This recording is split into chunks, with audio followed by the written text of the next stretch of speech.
Hello and welcome to A Current Affair.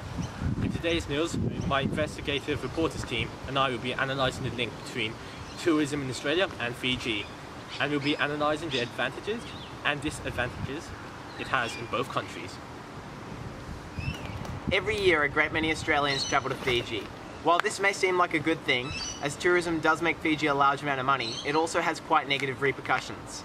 Australia makes large amounts of money off of tourism, but it does not rely on it, as Australia makes most of its money through the mining, manufacturing and agriculture industries.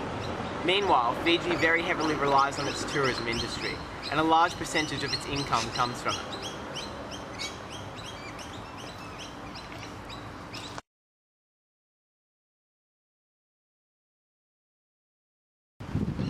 The key link between Australia and Fiji is that Australia brings a very large amount of tourists to Fiji, and this in turn helps keep Fiji's economy afloat.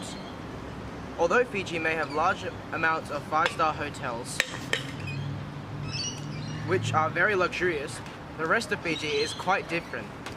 Since the 2006 military coup in Fiji, poverty has been a growing problem, and whilst tourism has been helping keep the country afloat, there is still much poverty surrounding the resorts all around the country. Unfortunately, Fiji is stuck in a situation in which it must rely on its tourism industry in order to maintain a steady economy. And in a way, Australian tourists are both an advantage and a burden to Fiji. As although they may bring in many tourists, for Fiji, they also take an advantage of the fact that Fiji relies a lot on its tourism industry. As the Australian government could easily give more money in order to support Fiji, but decides not to, and Fiji is left having to use tourism as one of its primary methods of earning money.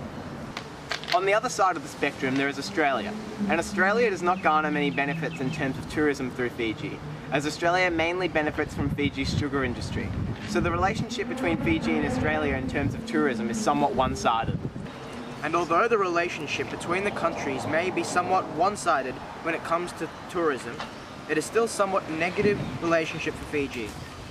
Whilst Fiji may benefit from the tourism it receives from Australia, it is still somewhat negative, as Fiji cannot solely rely upon tourism to support its economy, and is stuck in a situation in which tourists may be put into luxurious hotels and resorts whilst the actual Fijian citizens live in much poorer conditions.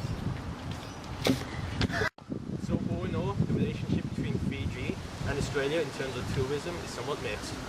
As whilst there are advantages for both countries, there are also a large amount of disadvantages. One thing for sure is that Fiji needs to rely on other industries other than tourism, as it puts the country in a situation in which they must create luxurious settings for tourists, but they have to allow their own citizens to live in situations of poverty.